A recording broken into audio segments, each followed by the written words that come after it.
नमस्कार दोस्तों, मेरा नाम है आकाश कुमार और एक बार फिर से स्वागत है आप सभी का मेरे इस यूट्यूब चैनल पे। तो आज यार हम एक और नए चैप्टर की मुँह दिखाई करने जा रहे हैं जो है हमारी पहली बुक का चौथा चैप्टर, सत्ता के वैकल्पिक केंद्र। मेरे हिसाब से मोस्ट इम्पॉर्टेंट चैप्टर है। इससे और दो ध्रुवीयता के अंश से बहुत सारे क्वेश्चन बनेंगे। जब आप पेपर में बैठोगे तो आपको दिखाई पड़ेंगे कि बहुत सारे क्वेश्चन ऐसे जो यहाँ से डेट से, यहाँ के संधियों से, या फिर यहाँ के जितने भी इम्पोर्टेंट नेम्स है, इनसे बहुत सारे क्वेश्चन बनने की आशंकाएं हैं। और ये बात सत्य भी है, पिछले साल भी ऐसा ही हुआ था, उससे पिछले साल भी ऐसा ही हुआ था। इसलिए ये दोनों चैप्टर मोस्ट इंपॉर्टेंट है। उसमें से एक चैप्टर दो ध्रुवीयता का अंत और वो जो कोल्ड वॉर यानी कि शीत युद्ध वाला भी हम पढ़ चुके हैं। अब बात करते हैं चौथे चैप्टर की, सत्ता के वैकल्पिक केंद्र के बारे में। वैसे तो यार ये चैप्टर थोड़ा सा डिफिकल्ट लगता है बच्चों को कई बार, बट असल में ये इतना डिफिकल्ट चैप्टर है भी नहीं। बाकी अगर लगता होगा तो आज जो पढ़ोगे तो बहुत सारी चीज़ें क्लियर हो जाएगी, क्योंकि ये बहुत अच्छे तरीके से मैं आपको समझाऊंगा। तो चीज़ें धीरे धीरे क्लियर हो जाएगी। और बाकी जहाँ पे भी दिक्कत हो, कमेंट बॉक्स आप ही लोगों के लिए खुला रखा है। आप वहाँ पे जाके इस बारे में बता सकते हो, मैं उसका सोल्यूशन भी बताऊँगा। तो चलो शुरुआत करते हैं अपने पहले क्वेश्चन से, जो ये कहता है कि यूरोपीय संघ की स्थापना कब हुई। मोस्ट इंपॉर्टेंट क्वेश्चन है ये। और अगर मैं इसे कहूँ कि इसके हाई चांसेस आने के, तो ऐसा गलत नहीं होगा, इंपॉर्टेंट है ये कि यूरोपीय संघ की स्थापना कब हुई। तो देखो दो डेट मानी जाती है, एक 1992, एक 1993। तो अगर आपको 1993 दिखे तो वो भी लगा सकते हो, 1992 दिखे तो वो भी लगा सकते हो। बेसिकली हुआ क्या था, 1992 में बन के तैयार हो चुका था, लेकिन लागू करने में थोड़ा बहुत तो आलसपन आ ही जाता है। तो आलसपन के कारण कुछ महीने बीतने के बाद वो 1993 में बदल गया। इसलिए उसका जो लागू होना यूरोपीय संघ का 1993 है होता है। लेकिन यहाँ पे हमें कहीं पे भी 1993 नहीं दिख रहा है, तो हम 1992 के साथ यानी कि ऑप्शन नंबर सी के साथ जाएंगे। तो इसका सही आंसर होगा ऑप्शन नंबर सी। अब बात करते हैं अपने नेक्स्ट क्वेश्चन के बारे में। मार्शल योजना का संबंध किस देश से है। ये बोर्ड में भी आ रखा है, CUET में भी आ चुका है, और भी जितने भी इंपॉर्टेंट कम्पिटेटिव एग्जाम होते हैं उन सब में मार्शल योजना काफ़ी महत्वपूर्ण भूमिका निभाता है। यहाँ पे भी आएगा। तो मार्शल योजना का संबंध किस देश से है। बढ़िया ही क्वेश्चन है। देखो ब्रिटेन, भारत, सोवियत संघ और संयुक्त राष्ट्र अमेरिका। काफ़ी इजी है ये। एनसीईआरटी जिस बच्चे ने ढंग से पढ़ रखी होगी तो उसे पता होगा कि इसका आंसर अमेरिका है। और ज़्यादातर मामलों में हमारा सुपर पावर अमेरिका ही तो आता है। और नेक्स्ट क्वेश्चन की तरफ बात करते हैं कि आसियान किसका संगठन है। आसियान दक्षिणी पूर्वी एशियाई देशों का, यूरोपीय देशों का, और दक्षिण एशियाई के देशों का, उत्तरी अमेरिका के देशों का। देखो दो चीज़ें क्लियर करते हैं। यूरोपीय देशों का तो हो नहीं सकता क्योंकि वो तो यूरोपीय संघ है। उत्तरी अमेरिका के देशों का है, वो भी नहीं है, वो तो नाटो आता है। नाटो पढ़ रखा है ना। अगर नहीं पता है तो बताना कमेंट सेक्शन में, उसके लिए भी हम बता देंगे कि क्या है नाटो वगैरह। अब बात करते हैं इन दोनों में कन्फ्यूजन है, दक्षिणी पूर्वी एशियाई देशों का, दक्षिणी एशियाई देशों का।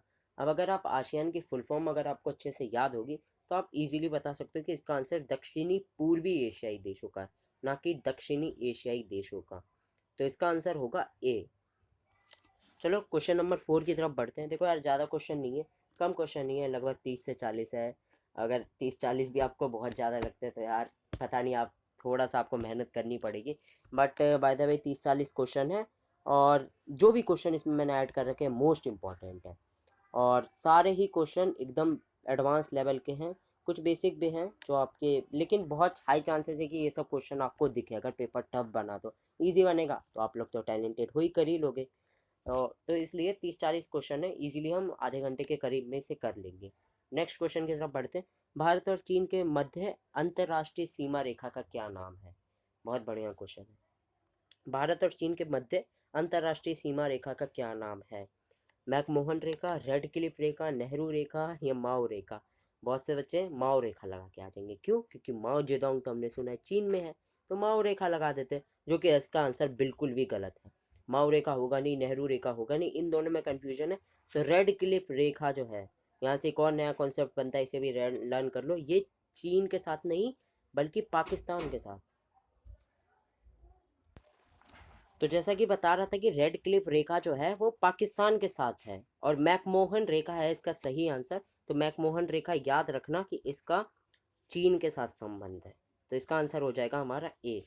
अब बात करते हैं नेक्स्ट क्वेश्चन की तरफ, जो देखते हैं क्या कहता है कि जनसंख्या की दृष्टि से चीन का विश्व में कौन सा स्थान है।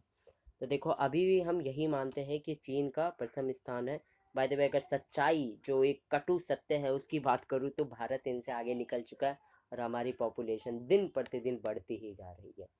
इसको कम कौन करेंगे? हम ही लोग कम करेंगे। बट जो है सो है, सच्चाई तो ये है। बट आपको लिख के हमेशा यही आना है कि चाइना अभी भी हमसे आगे है, क्योंकि अभी ऑफिशियली ऐसा कोई सेंसस हुआ नहीं है, तो हम कह सकते हैं कि चाइना अभी भी हमसे आगे। बात करते हैं नेक्स्ट क्वेश्चन की तरफ। भारत तथा चीन के बीच तनाव का मुख्य कारण क्या है? घुसपैठ की समस्या, सीमा पार आतंकवाद, सीमा विवाद, नदी जल बंटवारा। देखो नदी जल बंटवारा का कोई लेना देना है नहीं। घुसपैठ की समस्या थोड़ी बहुत है, ज़्यादा नहीं है। सीमा पर आतंकवाद ये हमारा पाकिस्तान के साथ ज़्यादा है, तो इसका आंसर जो हो जाएगा सीमा विवाद। अब बात करते हैं हम अपने नेक्स्ट क्वेश्चन। यूरोप में यूरो का मुद्रा का प्रचलन कब से है? यूरोप की करेंसी है ना यूरो, ये बात याद रखना। इसका प्रचलन कब शुरू हुआ? तो इसका आंसर जो है 2002 में है। ठीक है, ये एडवांस क्वेश्चन था तो इसे आप लर्न कर सकते हो। आसियान की स्थापना कब हुई? ये सब क्वेश्चन की तो ऑप्शन देखने की ज़रूरत भी नहीं पड़नी चाहिए, पर अगर फिर भी पढ़ रही है तो एक बात तो निश्चित है, आपने ढंग से अभी भी पढ़ाई नहीं की है यार। अभी भी यूट्यूब से पढ़ सकते हो, बहुत सारे ऐसे चैनल है जो बहुत बढ़िया तरीके से पढ़ा रहे हैं। मैं जानता हूँ हिंदी मीडियम वाले बच्चों की बहुत दिक्कत होती है, मटेरियल कम मिलता है, इसलिए तो मैं आपकी मदद के लिए आया हूँ। बाकी यार देखो, अब अगर आप मेरे से उम्मीद करोगे कि मैं हर एक चैप्टर अभी पढ़ा दूँ, पढ़ाने को मैं पढ़ा दूंगा, लेकिन आपको अभी समझ नहीं आएगा, क्योंकि इतनी फास्टली हमें कवर करना पड़ेगा कि हर एक चैप्टर को हम डिटेल में नहीं समझ पाएंगे, और वो मैं नहीं चाहता। इसलिए कॉन्सेप्ट आप कहीं और से क्लियर कर सकते हो। बाकी जितने भी एमसी की प्रैक्टिस के लिए तो आपका भैया है ही आपके साथ, तो यहाँ से कर सकते हो। और वैसे यूट्यूब से बहुत सारा अच्छा तरीके से पढ़ सकते हो। और अगर ये जानना है कि यूट्यूब से कैसे CUET क्रैक होगा बिना किसी कोर्स या बैच के खरीदे, तो मेरी ये वाली वीडियो आप एक चैनल पे एक है, इसी चैनल पे आप जाके विजिट कर सकते हो। तो देखते हैं क्वेश्चन की, आसियान की स्थापना कब हुई और कौन से घोषणा पत्र के द्वारा हुई, ये भी आपको पता होना चाहिए। तो इसकी अगर हम बात करें तो 1961, 1965, 1967, 1969। बहुत सिंपल आंसर है इसका, 1967। बात करते हैं भारत आसियान के बीच मुक्त व्यापार समझौता कब हुआ? बहुत ही बढ़िया क्वेश्चन है। इसका जो है, एक बात नोटिस करोगे, 3 जगह दिसंबर है, 1 जगह जनवरी है। बहुत से बच्चे सोच रहे होंगे ये अलग है, इसी को टिक लगा दे तो जय माता दी का नाम लेके। नहीं, ये इसका आंसर गलत है। होगा तो इन्हीं तीनों में से। अब आपको दिमाग लगाना है कि ये लगाऊं, ये लगाऊं, ये लगाऊं, कौन सा लगाना है, ये आपको थोड़ा सोच समझ के करना होगा। और इसका आंसर आप मेरे को कमेंट बॉक्स में बताओगे, ठीक है, कि क्या है। ईयर के साथ और मंथ के साथ, डेट के साथ, सब में एक है। तो सिर्फ डेट से लर्न करने से काम नहीं चलेगा, पूरी अच्छे से डेट मंथ के साथ लर्न करनी पड़ेगी। और ये बहुत बार मैं बता चुका हूँ, ये इग्नोर करने वाली बात नहीं है। नेक्स्ट क्वेश्चन की तरफ बढ़ते हैं। यूरोपीय संसद का पहला प्रत्यक्ष चुनाव कब हुआ? डेट ऑफ इस क्वेश्चन है, सिंपल है, 1979 में हुआ था। चीन में साम्यवादी क्रांति कब हुई? बहुत ही बढ़िया क्वेश्चन है कि चीन में साम्यवादी क्रांति कब हुई, और इम्पोर्टेंट भी है। तो इसका आंसर जो होगा, सोचो जरा, बाकी तो मैं तो हुई बताने के लिए, 55, 57, 65, 49। देखो, साम्यवादी क्रांति जो हुई थी 49 में हुई थी। चलो ये तो मैंने बता दिया। मेरे को ये बताओ कि आपको ये पता है भारत कब आज़ाद हुआ है, लेकिन चीन कब आज़ाद हुआ है ये भी तो पता होना चाहिए। तो चाइना की इंडिपेंडेंस कब है, वो कब मनाते हैं, उसका आंसर आप मेरे को कमेंट बॉक्स में बताओगे। मैं देखता हूँ यार, बच्चे वीडियो देख लेते हैं, कमेंट सेक्शन में बताते नहीं है। क्यों भाई, होमवर्क दे रहा हूँ मैं आपको, एक छोटा सा काम है, इसे करोगे। और आप ही के बेनिफिट के लिए कह रहा हूँ ना, अगर गूगल पे एक बार सर्च करोगे, वैसे तो बहुत सारी चीज़ें सर्च करते हो, मुझे बताने की ज़रूरत नहीं क्या क्या सर्च करते हो आप लोग। तो एक थोड़ा सा पढ़ाई का भी चीज़ें सर्च कर लो। और अगर आप मेरे को कमेंट सेक्शन में आके बताओगे, और मुझे भी थोड़ा अच्छा लगेगा, पता चलेगा कि मैं आप लोगों के लिए, जिन लोगों के लिए मैं इतनी मेहनत कर रहा हूँ, वो भी पेन ले रहे हैं कि नहीं। ना मुझे लगेगा कि शायद किसी को मेरे मटेरियल के या मेरे समझाने से किसी को कोई फ़र्क ही नहीं पड़ता। तो यार थोड़ा कमेंट सेक्शन पे एक्टिव रहो, थोड़ा बताओ। नेक्स्ट क्वेश्चन की तरफ बढ़ते हैं। वर्तमान में यूरोपीय संघ के कितने सदस्य हैं? अच्छा क्वेश्चन है, वर्तमान में यूरोपीय संघ के कितने सदस्य हैं? 15, 12, 25, 27। देखो यार 27 है, ये पता होगा आपको, बहुत इजी क्वेश्चन है। पंचशील समझौता किनके मध्य हुआ? ये तो मैं बता दूंगा किनके मध्य हुआ, लेकिन कब हुआ ये आप मेरे को कमेंट सेक्शन में बताओगे। किनके मध्य हुआ था? तो ये हुआ था भारत और चीन के मध्य हुआ था, ठीक है। अब बात करते हैं अपने नेक्स्ट क्वेश्चन की तरफ। आशियान आ गया। देखो मैं बेसिकली इस चैप्टर में आपको तीन चार चीज़ें ही पढ़नी है। एक तो जापान वगैरह पढ़ सकते हो, South Korea, but major question जो आने के चांस है वो आपका एक तो आएगा यूरोपीय संघ से, दूसरा आसियान से और तीसरा चीन से या चाइना से। अब आसियान में सम्मिलित देशों की संख्या है तो बहुत ईजी है यार, 10, और इन 10 के नाम पता करके जाना, पेपर से 1-2 दिन पहले रट लेना, अभी से कोई दिक्कत नहीं है ज़्यादा। 5 पता होने चाहिए, पहले 5 देशों ने साइन किया, बाद में 10 हो गए। और कोई घोषणा पत्र था इनका, मुझे तो पता है बट मैं नाम नहीं बताऊंगा, वो भी मेरे को आप कमेंट सेक्शन में बताओ। छोड़ो यार, आप लोग क्या ही बताओगे, आप बताते ही नहीं हो, मेरा मूड ख़राब करते हो। तो चलो बता देता हूँ कि आसियान का जो बैंकॉक घोषणा पत्र के साथ 1967 में इसका स्थापना हुई थी। बाकी अब यार जो भी पूछो कमेंट में बताया करो, अच्छा लगेगा मुझे भी। जापान की अर्थव्यवस्था का विश्व में कौन सा स्थान है? अर्थव्यवस्था के अनुसार देखें तो जापान का क्या कौन सा स्थान आता है? बढ़िया क्वेश्चन है। इसका जो है आंसर आप सोचो क्या होगा, प्रथम, द्वितीय, तृतीय या 10वां। प्रथम पे तो हमारा सुपर पावर अमेरिका, और तृतीय पे हो सकता है, या द्वितीय पे, या फिर 10वें पे। तो इसका आंसर यार सही है तृतीय पे। अगर जो भी सेकंड सोच रहा था तो वो कहीं ना कहीं गलत है, थोड़ी बहुत अंडरस्टैंडिंग और क्लियर करनी पड़ेगी, बट कोई नहीं, आप कम से कम ट्राई तो कर रहे हो, यही मेन बात होती है, और ट्राई करना ही सबसे ज़्यादा इंपॉर्टेंट है, आप कोशिश कर रहे हो। नेक्स्ट क्वेश्चन बढ़ते हैं कि चीन ने भारत पर कब आक्रमण किया? मोस्ट इंपॉर्टेंट क्वेश्चन और मोस्ट ईजी भी है, ठीक है। यहाँ पे इन्होंने ज़्यादा दिमाग नहीं लगाया, वरना ही चाहते तो आपको मंथ में फंसा सकते थे, बट एक ही ऑप्शन दिख रहा है, 1962 में, सबको पता है अक्टूबर में हुआ था। अब बात करते हैं नेक्स्ट क्वेश्चन की तरफ, 17 के क्वेश्चन की तरफ। यूरोपीय संघ की मुद्रा कौन सी? अभी तो बताया था यूरो। चीन ने मुक्त द्वार की नीति कब आरंभ की? मुक्त द्वार, ओपन डोर पॉलिसी इंग्लिश में कहते हैं, ठीक है। तो मुक्त द्वार की नीति कब इन्होंने चालू की थी, ये आप मेरे को बताओगे। इसका आंसर यार 1978 है, ठीक है। डेट का तो लर्न करना ही पड़ेगा, पॉलिटिकल साइंस जैसे सब्जेक्ट में अगर डेट आप भूल रहे हो तो ये बहुत ही यार गलत बात है, क्योंकि डेट का ही सारा खेल होगा, और जिस बच्चे ने डेट सबसे अच्छे से लर्न कर रखी होगी वो आपसे 1-2 कदम आगे ही रहेगा, ये बात तो सत्य है। और इसको जितना जल्दी मान लोगे उतना आपके लिए बेनिफिट है। बाकी डेट की टेंशन मत लो, आपके लिए काम चल रहा है, पीछे रिसर्च हो रही है बहुत ज़्यादा, जितने भी हर एक बुक के, दोनों बुक के जितने भी चैप्टर में इंपॉर्टेंट डेट है उन सबका एक PDF बना के मैं आपको जल्द ही प्रोवाइड करूँगा, लेकिन अभी नहीं करूँगा, पेपर के टाइम पे करूँगा।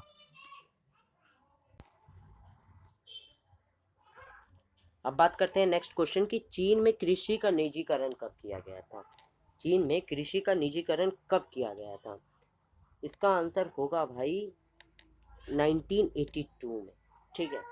अब बात करते हैं खुले द्वार की नीति किस देश ने अपनाई? अभी हमने इससे मिलता जुलता ही कोई क्वेश्चन पढ़ा था कि खुले द्वार की नीति किस देश ने अपनाई थी, तो हमें पता चला था यार ये जो है चाइना ने अपनाई थी खुले द्वार की नीति।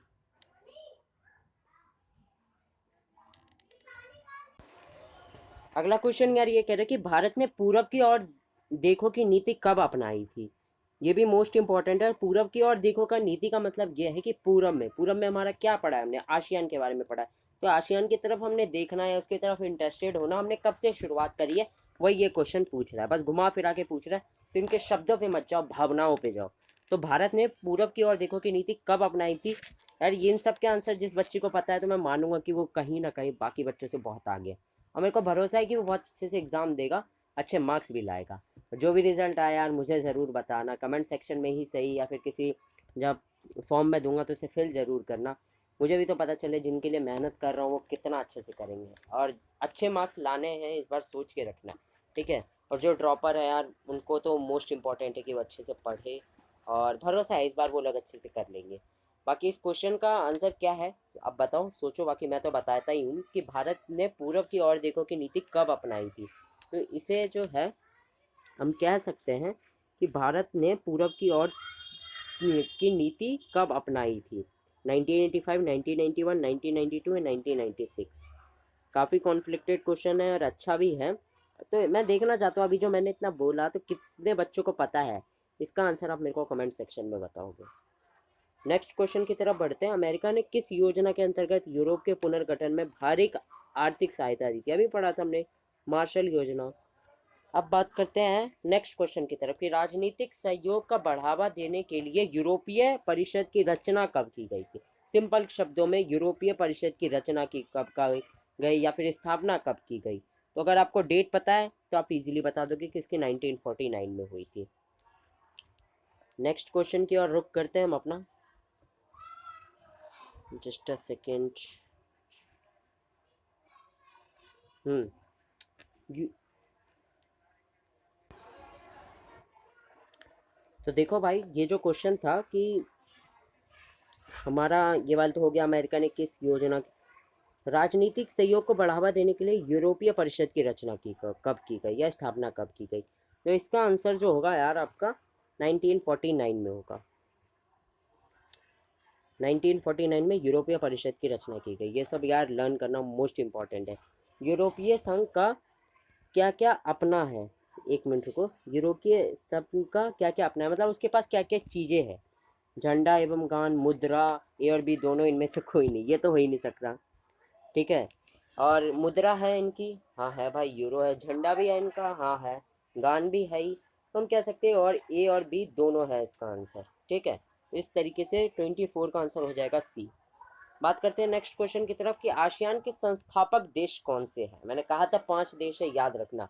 Indonesia, Malaysia, Singapore, Thailand, Philippines. इसको एक याद करने की एक ट्रिक बताता हूँ। हमारे देश में या ज़्यादातर देशों में SC ST को बहुत ज़्यादा क्या कहते हैं इम्पोर्टेंस दी जाती है, उन्हें हमेशा बढ़ा के रखा जाता है। तो आसियान के जो 5 देश ऐसे हैं जिन्होंने सबसे पहले शुरुआत करी थी आसियान की, तो इनको एक ट्रिक है लर्न करने की। IMP मतलब इम्पोर्टेंट, और हम इम्पोर्टेंस या इम्पोर्टेंट किसको रखते हैं? S और T, यानी कि ST को हम बहुत ज़्यादा इंपॉर्टेंस देते हैं ना। हमारे देश में भी उनके लिए आरक्षण मिल रखा है, रिजर्वेशन है। अभी एडमिशन करोगे तो आपको बहुत अच्छे से क्लियर होगा कि यार एक SC ST होना, रिजर्वेशन काफ़ी हेल्पफुल होता है किसी भी बच्चे के लिए। उनको बढ़ावा देने के लिए रिजर्वेशन दिया जाता है, और जनरल वालों को इनसे काफ़ी अलग बात होती है। अब उस पर मैं नहीं आऊँगा, विवाद हो जाएगा। बट इम्पॉर्टेंट ST जो हमारा कॉन्सेप्ट है लर्न करने का, ये मैंने इसलिए बताया। देखो यार, बेसिकली है क्या, आई से हो गया हमारा इंडोनेशिया, M से हो गया मलेशिया, और P से हो गया हमारा फिलीपींस, S से हो गया हमारा सिंगापुर, T से हो गया हमारा थाईलैंड। ये बस समझाने के लिए था, बाकी यार हर कोई इंपॉर्टेंट होता है। SC और ST को थोड़ी रिजर्वेशन दी जाती है, क्योंकि इससे कोई ज़्यादा दिक्कत नहीं है, अच्छी बात है यार, इन सबको भी बढ़ावा मिलना चाहिए। और मेरा मानना ये है कि हम लोग खुद अगर पढ़ेंगे लिखेंगे तो बहुत कुछ आगे कर सकते हैं। रिजर्वेशन मिलना ठीक है सबके लिए, किसी को बुरा लगता है, किसी को अच्छा लगता है, बाकी मैं यहाँ पे न्यूट्रल रहना पसंद करूँगा। नेक्स्ट क्वेश्चन की तरफ बढ़ते हैं। बाकी यार ये वाले ट्रिक याद रख सकते हैं, इंपॉर्टेंट है ST। इंपॉर्टेंट में इंडोनेशिया आई, M से मलेशिया, P से फिलीपींस, S से सिंगापुर, T से थाईलैंड। ये 5 देश ऐसे थे जिन्होंने मिलकर सबसे पहले शुरुआत करी थी आसियान के। फिर बाद में और 5 जुड़ गए, वो लाओस, कंबोडिया, वियतनाम, ये सब। ठीक है, बात करते हैं नेक्स्ट क्वेश्चन। भारत ने आसियान के निम्न किस देश के साथ मुक्त व्यापार समझौते पर हस्ताक्षर किए थे? तो ये जो ST है ना, इसी के साथ हमने किया था। हमने ST के साथ, हमारा व्यवहार बहुत अच्छा होता है ना SC और ST वालों के साथ, या OBC जितने भी माइनॉरिटी है। बट कॉन्सेप्ट के अकॉर्डिंग देखा जाए तो ST के साथ हमारा बहुत अच्छा रिलेशन है, यानी सिंगापुर और थाईलैंड के साथ हमने मुक्त व्यापार समझौता किया है। तो इसका आंसर क्या हो जाएगा? B। चीन ने 1949 की साम्यवादी क्रांति किस आर्थिक मॉडल पर आधारित थी?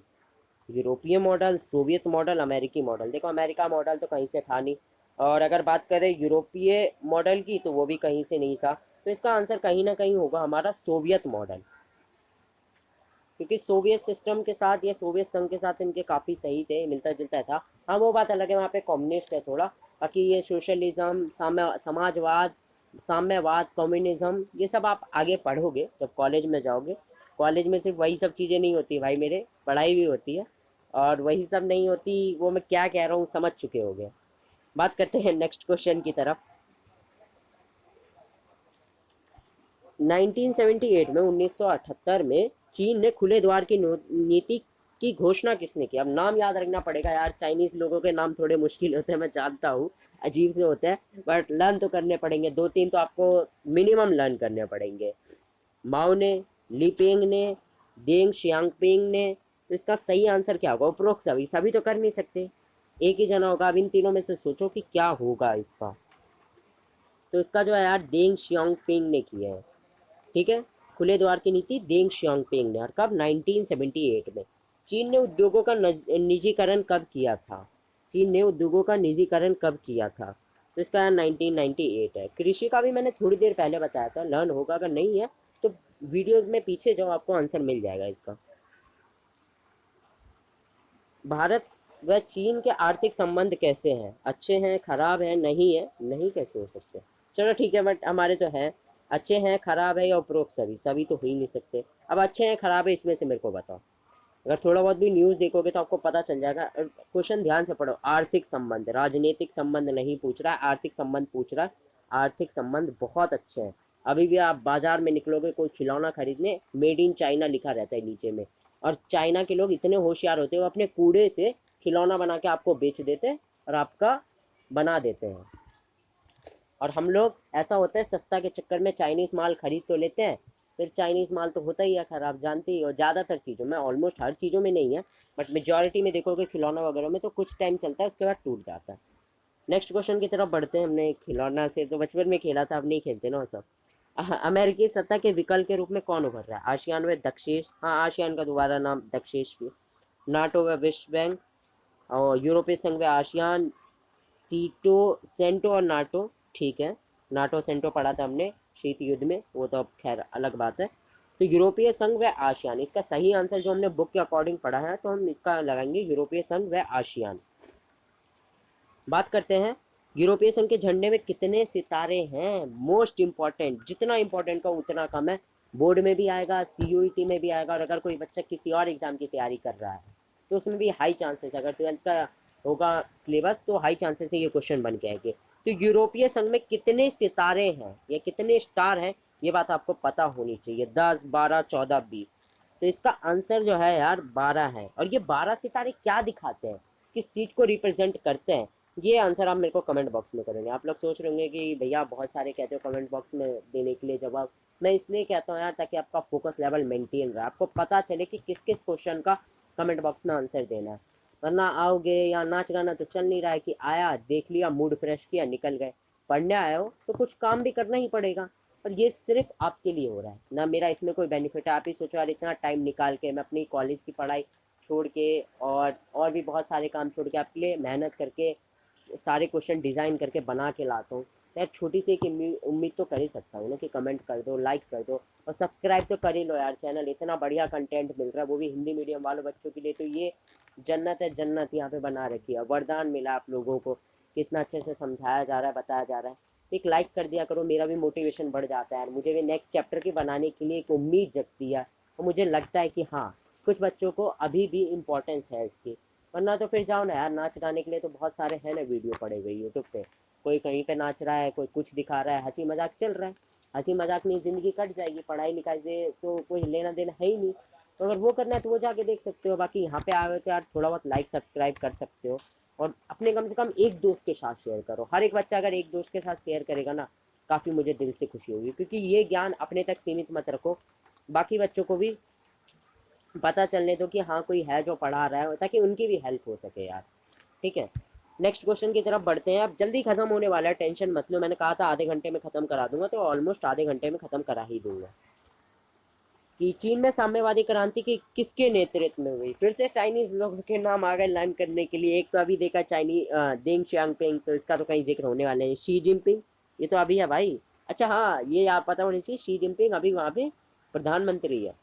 चाउ लॉन्ग, अजीब नाम, शी जिनपिंग।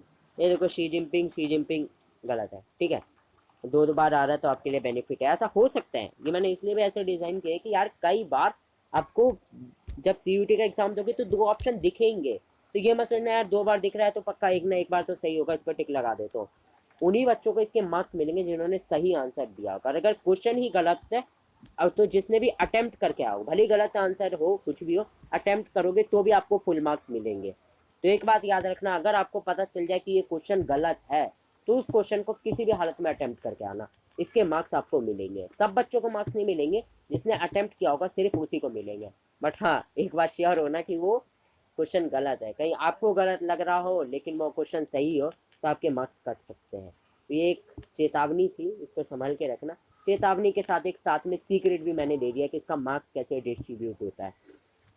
क्वेश्चन की तरफ आते हैं।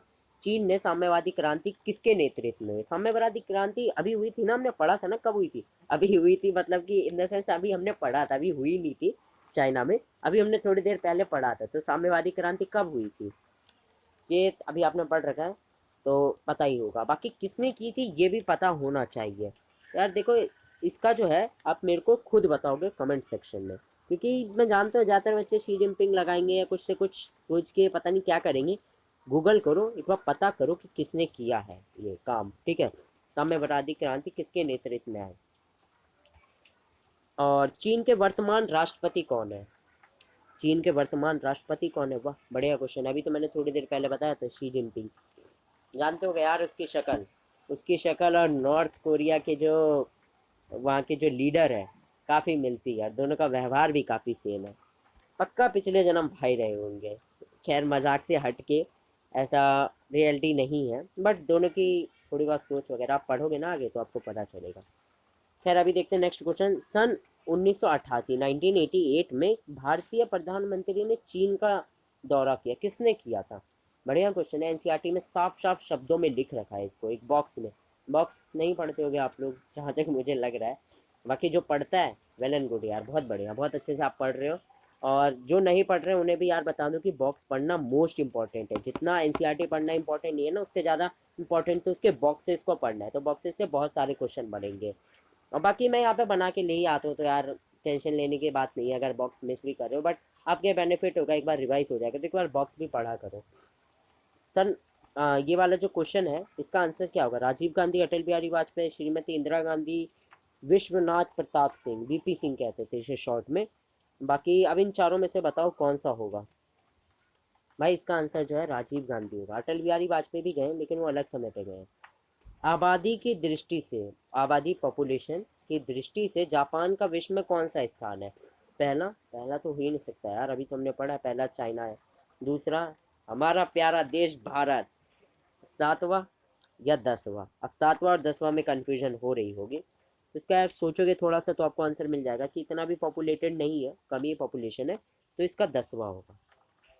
नेक्स्ट क्वेश्चन की तरफ बढ़ते हैं। जल्द ही हमारी उम्मीदों पे खड़ा होने वाला है, ये चैप्टर खत्म होने वाला है और इस चैप्टर को भी हम महारत हासिल कर लेंगे ये क्वेश्चन करने के बाद। यूरोपीय संघ के स्थायी सदस्य कौन है। यूरोपीय, देखो भाई जैसे हम कह सकते हैं कि आसियान के 5 जो है स्थायी सदस्य थे। अभी इंपॉर्टेंट एसटी बताया था ना, इंडोनेशिया मलेशिया वो वाला। ऐसे यूरोपीय संघ में हम कह सकते हैं कि पहले कुछ देशों ने जो स्थायी थे उन्होंने शुरुआत करी, फिर बाद में देखा जाए कि तो होती है, जब कोई चीज़ चल जाती है तो उसमें हर कोई जुड़ने लग जाता है। कोई चीज़ सक्सेसफुल हो जाती है तो हर कोई इसे करने लगता है। कोई मूवी देख लो, शुरू में अगर वो अच्छी कर जाती है परफॉर्म और हर कोई इसे देखता है तो बाकी लोग भी देखने लग जाते हैं उस मूवी को, जुड़ जाते हैं उस मूवी से। और वहीं अगर मूवी बेकार होती है तो कोई नहीं जुड़ता है। तो ये यूरोपीय संघ और आसियान दोनों ही पॉपुलर रहे थे और सक्सेसफुल भी रहे थे, इसलिए लोग उनसे जुड़ते चले गए। आज के समय भी यूरोपीय संघ और आसियान एग्जिस्ट करते हैं।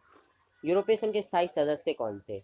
ये थोड़ा यार मुश्किल क्वेश्चन है बट इम्पॉर्टेंट है। कुछ क्वेश्चन मुश्किल हो के भी इम्पोर्टेंट हो जाते हैं, तो लर्न करना पड़ेगा। ब्रिटेन और फ्रांस, भारत श्रीलंका।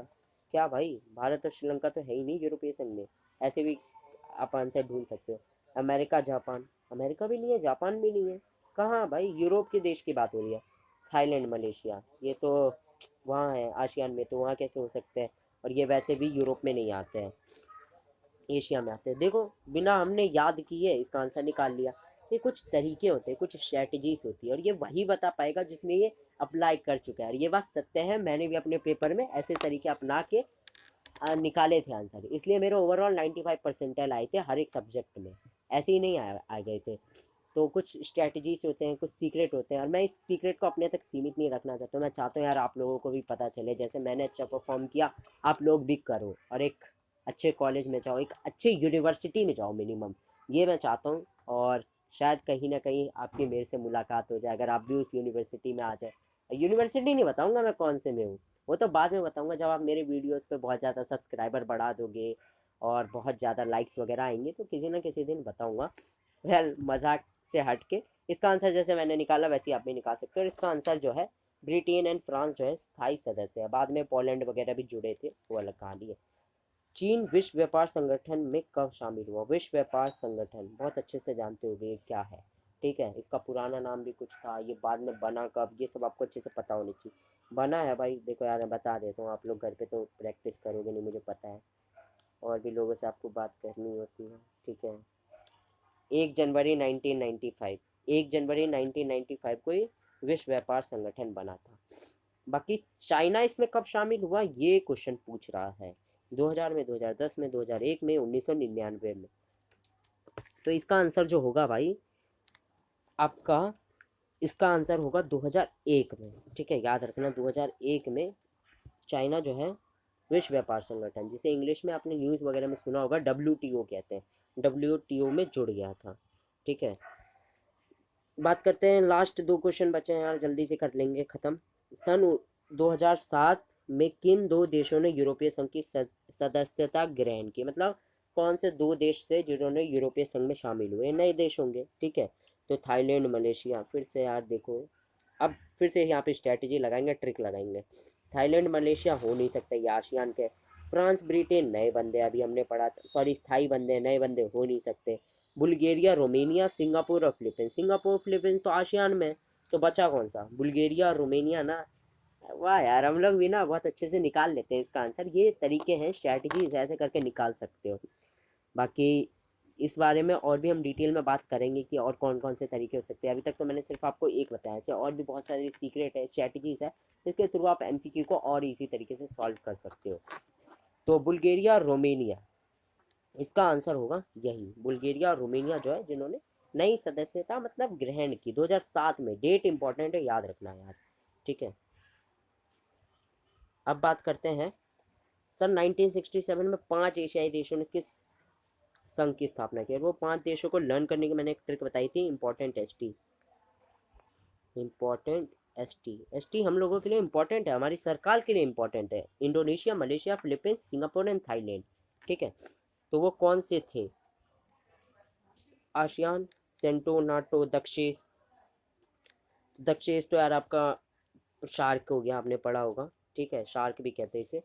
वो वाला शार्क नहीं जो पानी में घूमता है, खा जाता है मछलियों को, ये हमारा इंडिया का शार्क है। नाटो जानते ही हो, सेंटो जानते ही हो, आसियान, तो इसका सही आंसर होगा आसियान। तो इसी के साथ यार हमारा ये चैप्टर कंप्लीट होता है। बधाइयाँ आप सभी को, और मुझे भी कि मैंने एक और चैप्टर आपका कंप्लीट करा दिया। बाकी यार लाइक कर देना अगर वीडियो अच्छी लगी हो, उम्मीद करता हूँ अच्छी लगी होगी। अगर आपको मेरे पढ़ाने में या किसी और चीज़ में इम्प्रूवमेंट की ज़रूरत है तो फीडबैक के तौर पे आप मेरे को कमेंट सेक्शन में बता सकते हो। और रियलिटी में यार मैं आपका जितने भी कमेंट आएंगे उन सब का रिप्लाई करूँगा। तो प्लीज़ कमेंट करना, और कमेंट में सिर्फ बातें ही नहीं करेंगे, जो मैंने आपको होमवर्क दिया है 3-4 क्वेश्चन के कमेंट सेक्शन में आप आंसर बताओगे, वो भी बताना, ताकि मुझे भी अच्छा लगे। और इसी के साथ हमारा ये चैप्टर कंप्लीट होता है। और बाकी चलो पढ़ तो लिया, अब एक और वीडियो देख लेते हैं जिससे आपको पता चल जाए। और अगर आपको अभी तक ये समझ नहीं आ रहा है कि कैसे पढ़े बचे हुए दिनों में, 1 महीना ही करीब बचा हुआ है अभी भी, तो ये मेरी ये वाली वीडियो देख सकते हो। काफ़ी शॉर्ट वीडियो है, 5-7 मिनट की, लेकिन अच्छे से एक्सप्लेन कर रखा है। अब एक चैप्टर तो कंप्लीट कर ही लिया है, 5-7 मिनट के लिए थोड़ा इन्जॉयमेंट भी देख ही लो। हाँ, बाकी मैं वहाँ पे नाचूंगा गाऊंगा नहीं। चलो तब तक के लिए बाय, अगली वीडियो में फिर किसी और वीडियो में हम आपसे मुलाकात होगी।